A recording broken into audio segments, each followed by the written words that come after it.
Hey folks, welcome to the channel. Hello. So I have this mould from Into Resin that we've had for a little while now. Yep. And I thought I would make some paperweights. Okay. And I thought I would do it 3 different ways. Oh. Now, I wanted to have like a bubble effect in there. And I thought there's a couple of ways I can do it. So I'll do it all ways. Do it all ways? Do it all the ways that I could think of. So this is a crystal Druzy. Yep. That I have got almost like a master mould of. That I can just make as many as I like, but I can't make them any bigger than that circle. Okay. Yeah. But the beauty is that I can cut it to size. Yep. And have it to my heart, have it to perfection, to my heart's content. To perfection. Well, close, as near as damn it. I think is probably a better way to put it. So I poured in 80 mils of resin, and I use craft resin because that's what I always use. Yep. And I left about a centimetre gap at the top. Okay.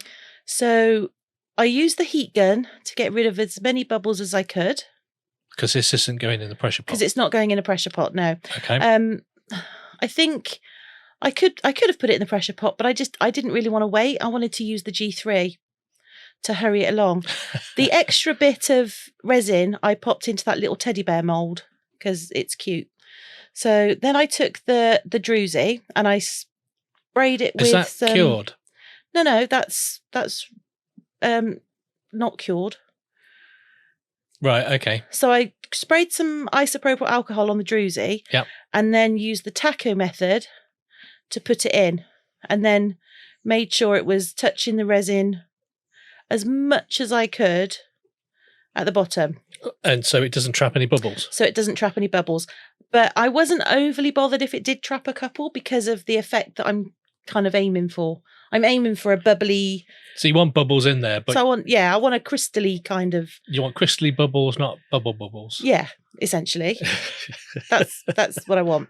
Okay. So what I did then is I popped it in the G3. Yep.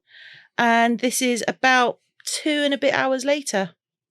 So it was really efficient. So the first thing I did is took the Druzy out, which... took a while. It did take a few moments, but it came out beautifully. I was really, really pleased with that because I don't often use Druzys. No. To be fair. No. So this was kind of a new thing for me.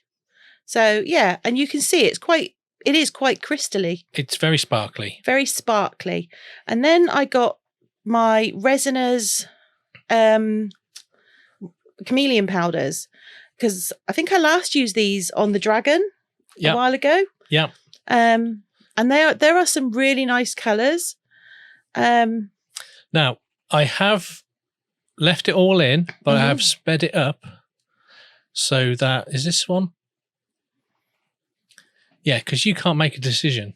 It does take me a little while to decide what colours I'm going to do. Yes. Well, it's a big decision. There's lots of colours in there. So it took a moment or two. It did take a little while. So I wanted more than a 2-tone effect because each colour does 2 or 3 colours, and then I wanted it to be quite a mishmash of colours. Okay. Now with mica, the first mica that touches the resin is the colour that will stay on it. Yeah. So I kind of just dabbled it around. Stippled it. Yes. Yes. That's a good word. I like that. I stippled it onto the crystal.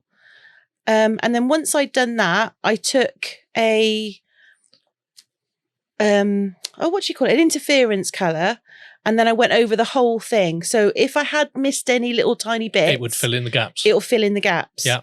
So the idea being is that once it's completely done, there won't be any missing sort of clear resin. That was my plan. That's a good plan.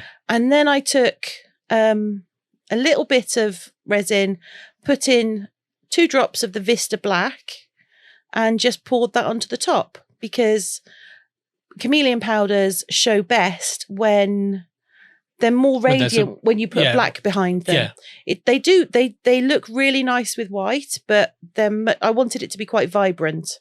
Yeah, it sort of tones it down a little bit. Yeah, and sometimes completely changes the colour. Yeah.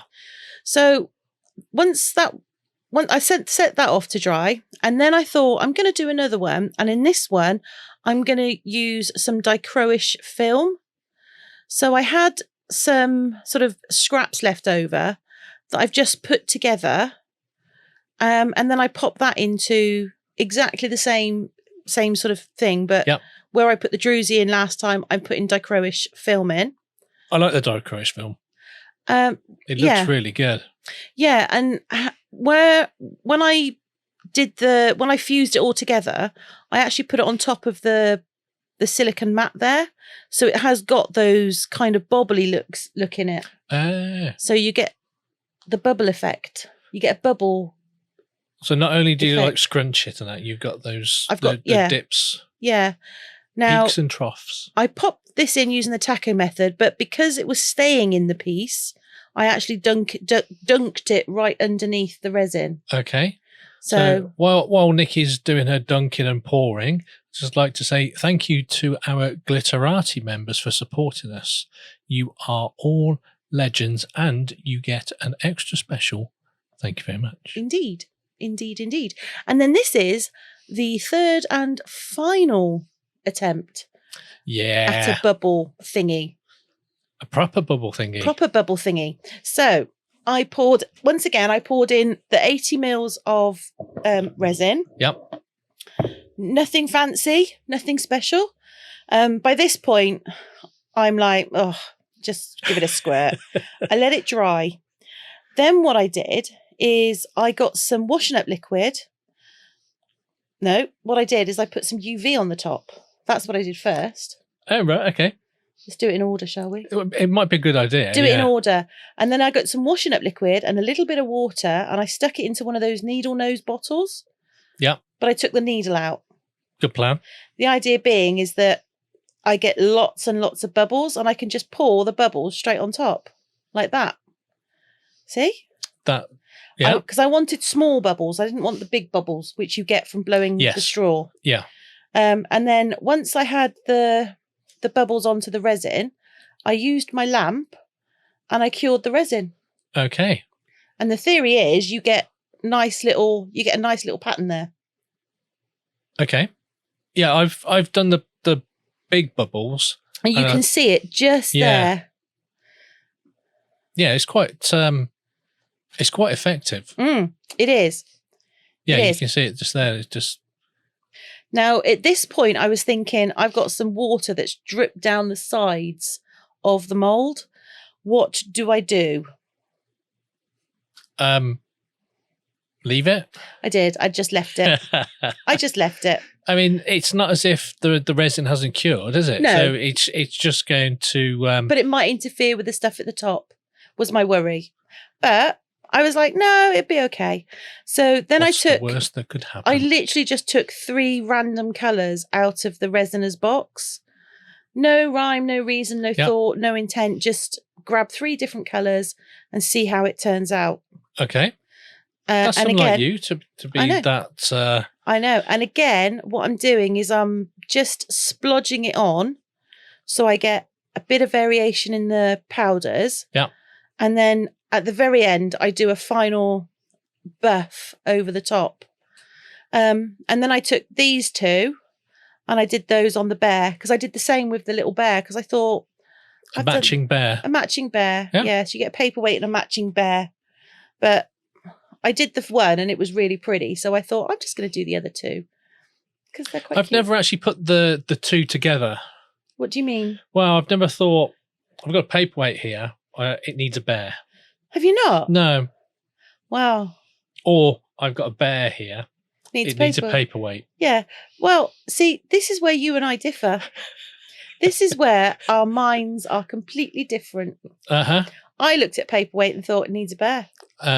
only because... I'm surprised. But to be fair, it's because I'm on a complete ban for making turtles. I was going to say, I'm surprised you didn't do a turtle, but you are on a turtle ban. I am. I'm not allowed to make any more turtles, but I'm gonna. Yeah, of course you are. And then it was just the top coat it with some black, and then it was time for the demould.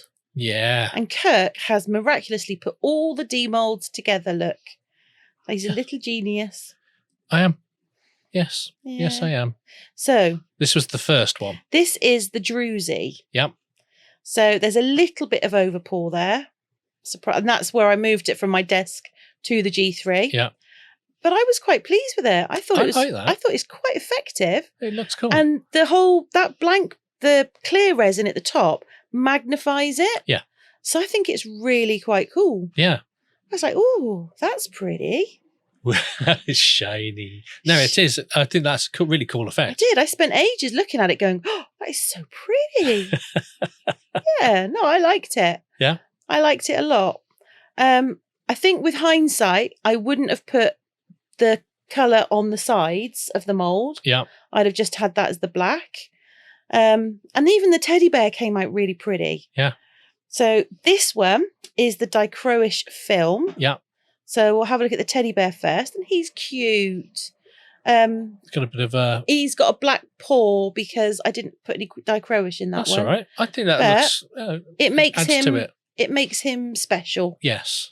So, and then this is the Dichroic dome. Now that I really like. That's cool. And you can see just on the left there, there's one bubble. Yeah.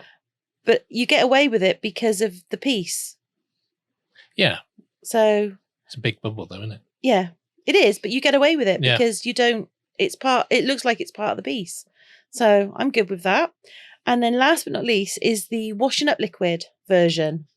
The UV bubbles. Yes. Okay. So, the bear was okay. The bear was quite difficult to do because I was running out of bubbles by the time I got to him. But okay. the dome part came out really pretty. Yeah. Not sure about the colour. What's wrong with the colour? It's a pinky gold. It is a pinky gold, yeah. Well, what's wrong with the colour? Pinky gold is nice. And from that angle, it looks blue, look. Yeah. I like it. No, I think it looks cool. You just don't like the colour? No, I'm not a fan of that one. Meh. Well, the bear's but there's a completely different colour. There's all three of them together. So that's the Druzy. And I think it's the most defined of all the bubbles. Yeah. I really like that one. I really like that one. And then you've got the Dichroic, which... It's Dichroic. It's Dichroic. And pretty much anything you put Dichroic in is going to end up pretty. And then that's the washing up liquid. So, yeah. I think they all turned out really quite pretty. I'd struggle to choose between the Dichroic and the Druzy. Yeah. Yeah. I think I like the Dichroic bear the most. Because I think he's the cutest. Is that because he's got a... And he's got a black paw. Yeah. Yeah, I like him. I like him a lot. Anyway, then once that was done, it was off to the glamour shots. Ooh. So really, really simple make this week. But quite effective. Quite effective. Yeah. So I will leave a link to the the dome mould in the description. It's, like I say, it's an inter-resin mould. And there we have it. Yeah. So if you're still with us at this point and you've enjoyed our creative sort of chaos, YouTube Wizardry is about to suggest another video that you might enjoy. But if you've liked this one, please do help us out by hitting that like button. And while you're down there, if you have any spare, why not give us a hype and give the subscribe a little tickle. And if you already have, thank you very much. And on that note, hopefully we will see you in the next one. Yeah. Take care. Bye for now. Bye for now.